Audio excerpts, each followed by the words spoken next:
Hi, I'm Marty Nemko. This is another of my short stories. This will be in my next collection of them called Dark, stories about what people don't want to talk about. This one is called The Sanitized Columnist. True to the Asian stereotype, my parents had begged me not to be a journalist. Few of them make a living, and those that do walk a tightrope, avoiding the ire of the owners on the right and the woke editors and mob on the left, Scylla and Charybdis. I'm modern. Even though you're a woman, go be a doctor, an engineer, even an optometrist. But unlike the stereotypical Asian woman, I wasn't going to do any of those, nor passively honor my parents. I went to journalism school and worked my way up the ranks, from covering school board meetings to the news desk and finally, a columnist. My column is, or should I say was, called The Worthy. Knowing how liberal my editor is, and because I am afraid of the woke mob, even though I'm a centrist, I profiled mainly liberals, moderates, and apoliticals, rarely a conservative. And I emphasized their just plain folk side rather than their superiority. But that wasn't enough. I profiled the liberal Harvard Law School professor Alan Dershowitz. He is pro-Israel, and I included a quote from a piece that he wrote in The Hill.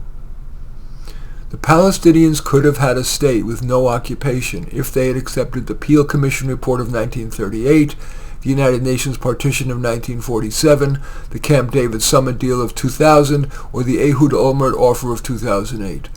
They rejected all those offers, responding with violence and terrorism, because doing so would have required them to accept Israel as the nation-state of the Jewish people, something they are unwilling to do even today.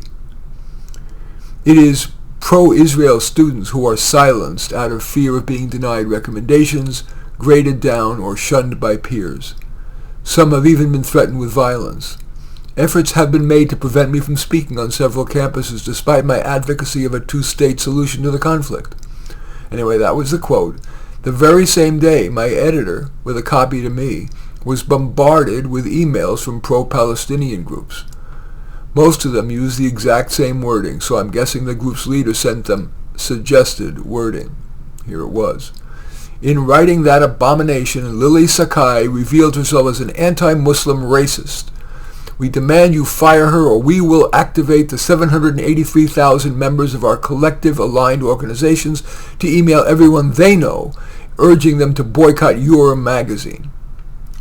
They had already apparently emailed their aligned pro-black organizations because the next day, my editor received a torrent of emails calling me racist.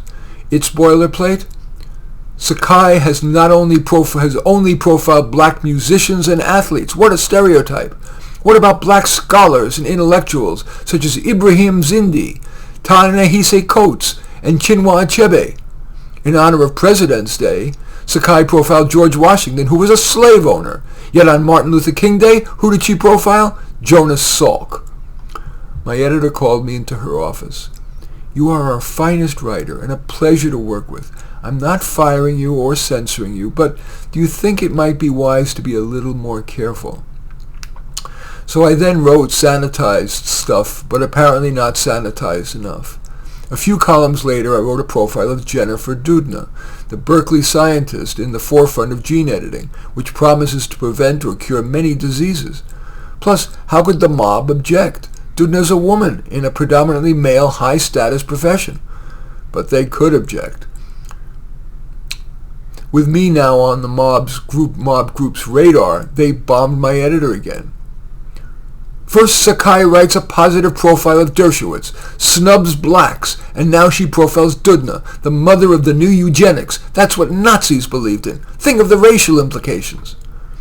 I didn't wait for the editor. I quit. I sent a dozen applications to universities to teach media studies. I do have real-world perspective on the issue. I don't know if it's because my reputation as insufficiently woke had spread to academia, but I received nothing but form letter rejections and, more often, silence. I'm not sure what to do next. I do know that for now I'll confine my writing to my journal. It's the one place I can write without fear of attack. Maybe my parents were right. I should have been an optometrist. In any event, that story is called The Sanitized Columnist. It's the kind of story that's in my currently available book called Soloists, 234 short stories of introverts and outsiders facing a dilemma. But in any event, I do welcome your thumbs up on this article or this story, or your thumbs down if you feel that's appropriate. I always welcome your comments, and especially like it if you hit the share button below. Share on your social media so that my efforts can have broader impact. And I am flattered if you choose to subscribe to my channel. In any event, I do thank you for watching. I am Marty Nemko.